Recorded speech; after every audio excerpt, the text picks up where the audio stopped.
Good morning. आपका स्वागत है विजन सक्सेस ललितपुर पर। और आपके लिए यहाँ पर अब प्रतिदिन रेगुलर क्लास दी जाएंगी। अभी थोड़ी व्यस्त कारण आप लोगों के पास मेरी क्लास नहीं पहुँच पा रही थी, तो आप लोग आज से रेगुलर जुड़िए, आपके लिए प्रतिदिन क्लास दी जाएगी। आइए चलते हैं हम अपनी क्लास की ओर। तो हमारा भी जो सामाजिक सुधार आंदोलन है, उसके बाद अगला टॉपिक चल रहा था सोसाइटी तथा उनकी स्थापना। सबसे पहले देखते हैं यहाँ पर थियोसॉफिकल सोसाइटी। जो थियोसॉफिकल सोसाइटी की स्थापना हुई थी सन 1875 ईस्वी में मैडम HP ब्लावत्स्की। जो स्थान कहाँ पर हुआ था? न्यूयॉर्क, अमेरिका में। मैडम HP ब्लावत्स्की एक रूसी महिला थी। अमेरिकी सेना के कर्नल MM अलकट मिले और साथ में सहयोग किया। प्रधान कार्यालय न्यूयॉर्क में, मुंबई स्थानांतरित किया गया। देखिए, इसका सबसे पहले यदि पूछा जाए तो इनकी स्थापना हुई थी, थियोसॉफिकल सोसाइटी की स्थापना न्यूयॉर्क, अमेरिका में। उसके बाद जो कार्यालय बना था भारत में, तो वह बना था मुंबई में। सन 1882 में अपनी सोसाइटी का अंतर्राष्ट्रीय मुख्यालय मद्रास के समीप अड्यार में स्थापित किया था। सन 1882 में अपनी सोसाइटी का उन्होंने अंतर्राष्ट्रीय जो मुख्यालय था मद्रास के समीप अड्यार में स्थापित किया था। आयरिश महिला एनी बेसेंट का संबंध थियोसॉफिकल सोसाइटी से रहा है। एनी बेसेंट का यदि संबंध पूछा जाए तो थियोसॉफिकल सोसाइटी से रहा है। एनी बेसेंट जी द्वारा होम रूल लीग भारत में 1916 में बाल गंगाधर तिलक के सहयोग से स्थापना की गई थी। एनी बेसेंट जी के द्वारा होम रूल लीग बना था, जो भारत में 1916 में किसके सहयोग के द्वारा? बाल गंगाधर तिलक जी के सहयोग के द्वारा स्थापना हुई थी। तिलक जी ने बेलगाम महाराष्ट्र, जबकि एनी बेसेंट ने मद्रास, चेन्नई में इसकी स्थापना की थी।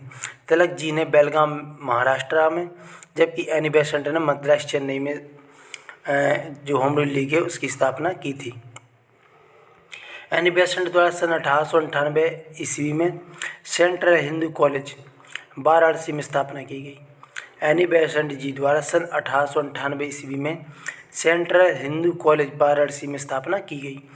1893 में शिकागो विश्व धर्म सभा में भी इन्होंने भाग लिया था। जो 1893 में शिकागो विश्व धर्म सम्मेलन हुआ था, सभा हुई थी, उसमें इन्होंने भाग लिया था। थियोसॉफिकल सोसाइटी की विचारधारा थी वह थी देव विज्ञान की संज्ञा पर आधारित।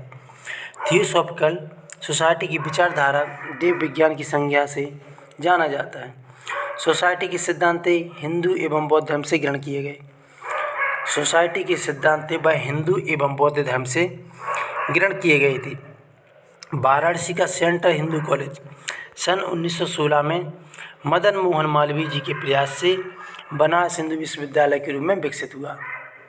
यह प्रश्न पूछा जाता है कि जो बनारस हिंदू विश्वविद्यालय है वह पहले किस नाम से जाना जाता था? तो जो वाराणसी का जो सेंट्रल हिंदू कॉलेज है, सन 1916 में मदन मोहन मालवीय जी के प्रयासों के द्वारा बनारस हिंदू विश्वविद्यालय के रूप में विकसित हुआ। मुख्य सामाजिक सुधार कार्य, जैसे इसका काम था छुआछूत, जाति, बाल विवाह रोकना। यंग बंगाल आंदोलन, देखिए यंग बंगाल आंदोलन कहाँ पे हुआ था? तो यंग बंगाल आंदोलन के संस्थापक माने जाते हैं हेनरी विवियन डेरोजियो। सन 1831 के समकालीन बात है। यंग बंगाल आंदोलन के संस्थापक हेनरी विवियन डेरोजियो माने जाते हैं। यंग बंगाल आंदोलन का मुख्य उद्देश्य प्रेस की स्वतंत्रता, जमींदारों का अत्याचार, रैयतों की सुरक्षा, सरकारी उच्च पदों पर भारतीयों की नियुक्ति आदि कार्य से संबंधित थी। बंग हित सभा डिबेटिंग क्लब की स्थापना इन्हीं के द्वारा की गई थी। इन्होंने ईस्ट इंडिया दैनिक पत्र का भी संपादन किया था। आइए, लोकहितवादी गोपाल हरि देशमुख।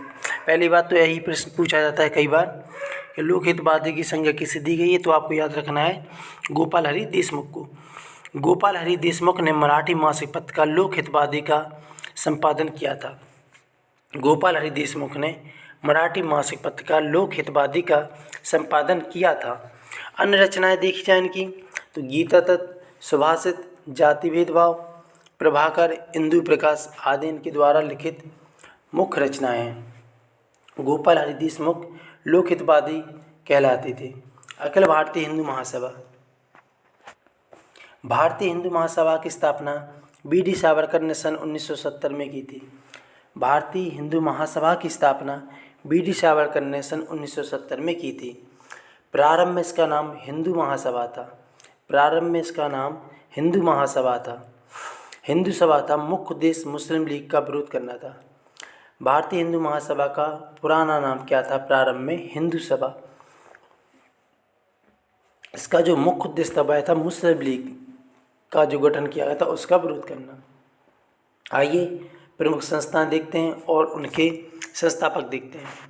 तो सबसे पहले आइए आत्मीय सभा 1814 में कलकत्ता में इसकी स्थापना की गई थी। संस्थापक थे राजा राममोहन राय। आत्मीय सभा 1814 कलकत्ता में स्थापना की गई थी राजा राममोहन राय जी के द्वारा। ब्रह्म समाज की स्थापना सन 1828 में कलकत्ता में राजा राममोहन राय जी के द्वारा। तत्वबोधिनी सभा 1839 में एक प्रश्न पूछा भी जा चुका है। तत्वबोधिनी सभा की स्थापना कहाँ पर की गई थी? तो 1839 में कलकत्ता में देवेंद्र नाथ टैगोर जी के द्वारा।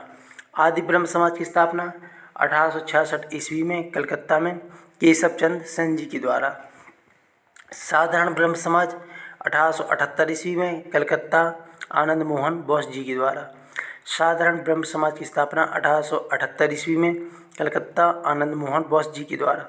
वेद समाज की स्थापना 1864 मद्रास में के श्रीधरालु नायडू, इन्हें दक्षिण भारत का जिसे दक्षिण भारत का ब्रह्म समाज भी कहा जाता था। वेद समाज की स्थापना 1864 ईस्वी में मद्रास में के श्रीधरालु नायडू जी के द्वारा, जिसे वेद समाज को दक्षिण भारत का ब्रह्म समाज भी कहा जाता है। प्रार्थना समाज की स्थापना 1867 ईस्वी मुंबई में डॉक्टर आत्मारंग पांडुरंग के द्वारा। प्रार्थना समाज की स्थापना सन 1867 ईस्वी बम्बई में डॉक्टर आत्मारंग पांडुरंग के द्वारा। आर्य समाज की स्थापना सन 1875 ईस्वी बम्बई में स्वामी दयानंद सरस्वती के द्वारा। यह आपकी प्रमुख संस्थान थे जिनसे संबंधित प्रश्न पूछे जाते हैं। आप लोग इन प्रश्नों को अपने नोट्स में नोट करिए और आप आगे की तैयारी मजबूत तरीके से करिए। कंपटीशन बहुत है, इस कारण हम लोगों को दिन रात मेहनत करनी होगी, तभी जाके पेपर में अच्छे नंबर ला सकते हैं। आपके लिए प्रतिदिन यहाँ पर क्लासें दी जाएंगी। बहुत जल्द आपके लिए सिलेबस के बारे में बताया जाएगा, किस तरीके से कंप्लीट करना है। समय भी कम है, हम लोगों को सोच कर चल रहा है कि 2 या 3 महीने में इसका पेपर हो जाएगा। तो आप लोग जुड़े रहिए, चैनल को लाइक और सब्सक्राइब करिए और मेरे साथ जुड़कर तैयारी करते रहिए। थैंक यू, धन्यवाद।